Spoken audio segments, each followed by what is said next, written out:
The wheels in space go round and round, round and round, round and round. The wheels in the space go round and round. Cue Cybermen.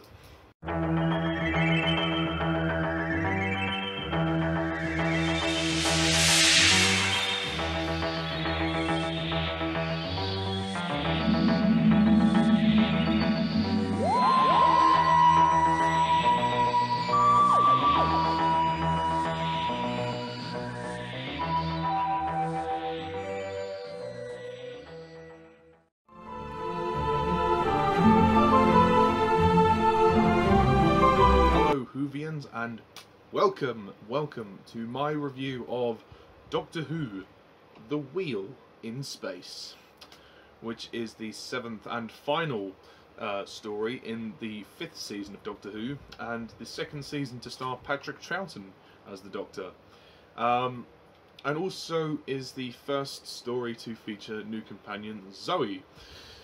So, The Wheel in Space. This is the 7th and final, thankfully, final story in this season, this very long season. And basically the story is, the TARDIS materialises on board a spaceship, the Silver Carrier, where the Second Doctor and Jamie are attacked by a servo robot. Jamie contacts a nearby space station known as the Wheel, and they are rescued. Meanwhile, the Silver Carrier discharges Cybermats, which also travels to and into the station. These pave the way for the invasion of the station by the Cybermen, who intend to use its direct radio link with Earth as a beacon for their invasion fleet. The Doctor sends Jamie and a young woman named Zoe Herriot over to the Silver Carrier to fetch the TARDIS's vector generator rod.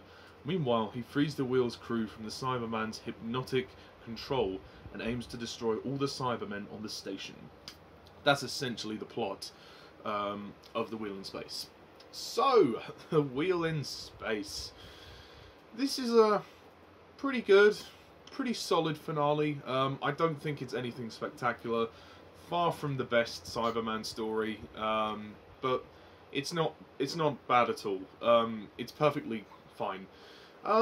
Again, it's 6 parts like the previous stories, and it is very long, and once again, it's too long. I have to keep going over this all the time with these stories, but thankfully this is the last story in this season, and we go back to a different format next time. But the length of these stories was really starting to get on my nerves, and this is no exception. It's just too long. Like, there's no need for it to be dragged out to 6 parts. It drags its story out too long. This would have worked fine as 5 parts, 5 at most. 4 parts really would have been better for this story. Because for most of the first third of the story, the Cybermen aren't actually in it. The first 2 parts, they're not really there. I mean, the story's fun. There's a lot of fun elements to it, and it's great to see the Cybermats back. And I really like the setting of this, the sense of confinement of this story. It feels very claustrophobic and very kind of insular, because they're on this sort of space, on these sort of 2 space stations. Well, one ship and one station, and it's great in that sense, and the production design really shows off the huge production values of the show at the time, and they really had a budget that they used to their effect. But you know, I think just the story itself, I like the story. I think it's fun, and it's a nice introduction to Zoe. I mean, I think the characters and the cast, all do a great job. Patrick Troughton as the Doctor, once again, fabulous. Frazer Hines as Jamie is also very good. There is a moment where they reminisce about Victoria at the very start of the story, like when Jamie says, "Oh, what do you think Victoria will be doing now?" And he says, "Oh, I don't know. Well, she's on a good planet. You know, very few wars. You know, she'll be fine. You know." So that's good. And then introduction of Zoe. I like Zoe. Yeah, Zoe was cool. Interesting, she's probably one of the most intelligent companions of the early years. She's like this kind of astrophysicist junior. She's super intelligent, and she kind of bases all of her, you know, answers on logic. And when she meets the Doctor, it completely opens her eyes. She discovers questions that she can't answer, and she discovers things that the universe is a much wider place than she imagined. and I think that there is a certain naivety about her, which is great. The fact that she doesn't know everything, well, she thinks she has seen everything and knows everything, having been on that space station for a while. But the reality is, at the very end of the story, the Doctor's like, "Well, I'm gonna show you what you're in for, Zoe."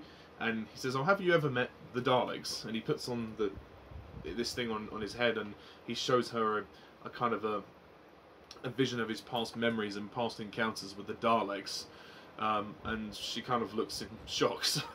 She's, because she decides to stow away on the TARDIS at the end of the story and join the Doctor and Jamie. Of course she will stay with the Doctor. Of course she will. Why would they go to that trouble of setting her up? But I thought her performance was great, and I don't know who the actress that plays her. I'll need to just quickly look at that.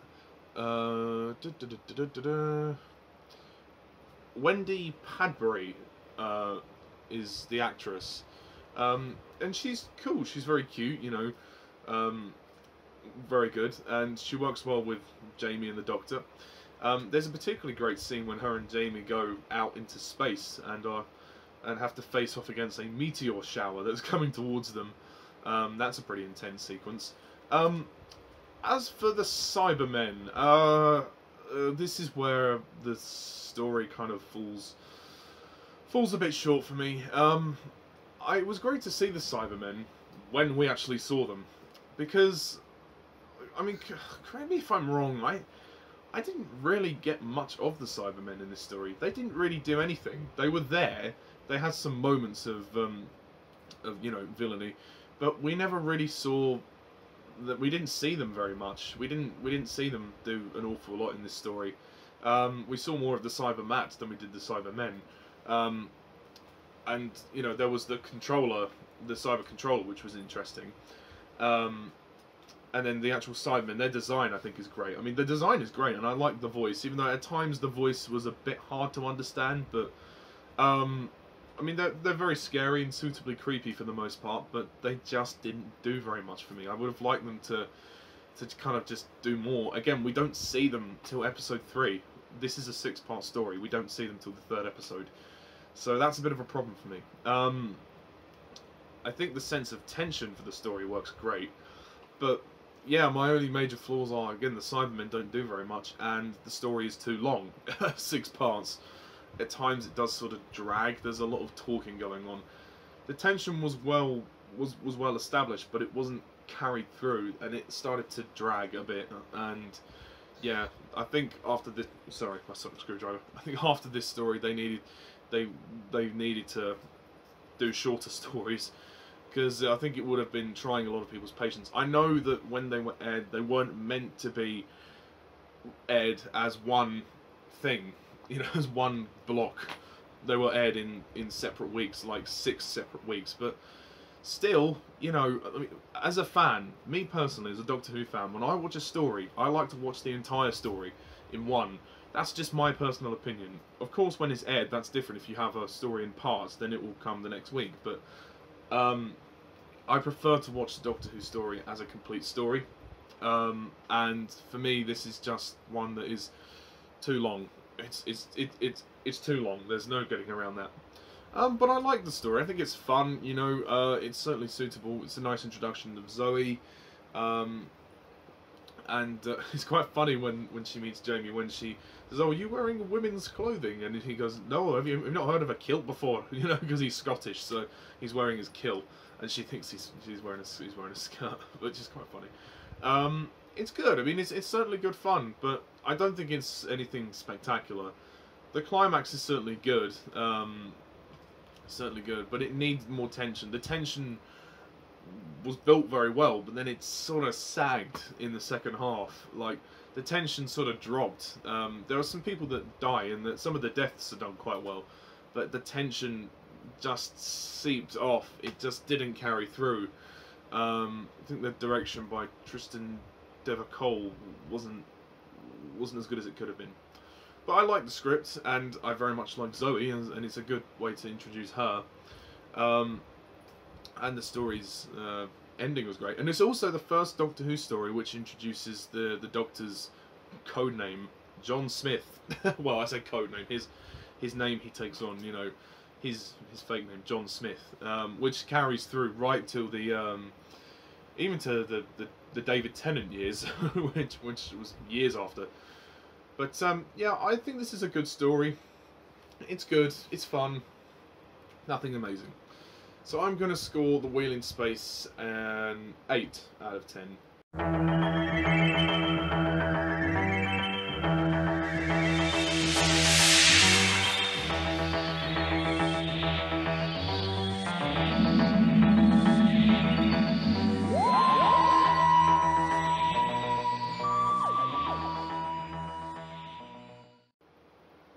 It's good.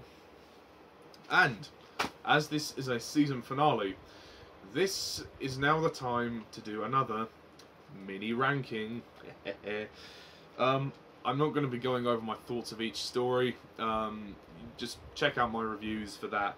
But I have reviewed all the stories in this season, so you can go back and watch them. Obviously, The Wheel in Space I've literally just talked about, so you won't need to go back to that. But anyway, this is just a personal list, so you know, it's my opinion. Please be kind.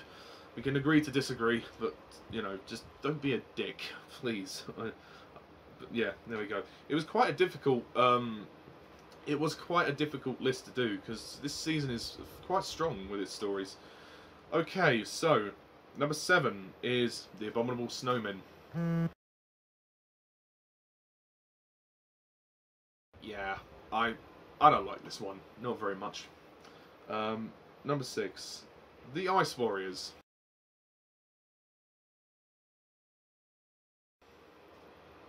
Five, The Wheel in Space.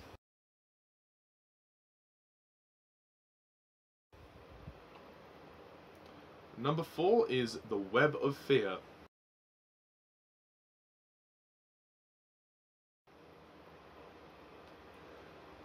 Number 3, The Enemy of the World.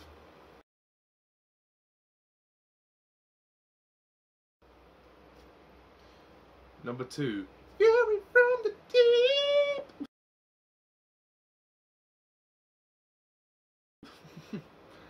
And number 1 is, of course, Tomb of the Cybermen. So, yeah, I'll just quickly recap that. So, 7, The Abominable Snowmen, 6, The Ice Warriors, 5, The Wheel in Space, 4, Web of Fear, 3, Enemy of the World, 2, Fury of the Deep, and 1, Tomb of the Cybermen. So, we are 2/3 of the way through the Patrick Troughton era, folks. I have one more season of his left to review, which is his 3rd and final season, culminating in his regeneration. But it's actually the 6th season. Yeah, it's the 6th season of the show overall. So that'll be interesting. And then after that, we'll be on to John Pertwee. So we're getting through it. I'm sorry I delayed the reviews recently, but I thought, you know, I think it will be great when we finish Troughton. It's come around rather quickly, actually. Hartnell's era was a slightly longer one, so this one is a bit shorter. But yeah, no, I think the next season is going to be interesting, season 6. And of course, we now have a new companion, Zoe, so that'll be interesting to see. Okay, so my next Doctor Who review is going to be The Dominators. So stay tuned for that, folks, and please leave a comment down below in this video. What do you think? Do you agree? Do you disagree? What's your ranking of this season? And until the next review, thank you all for watching, and as always, I'm Mr. TARDIS11. See ya.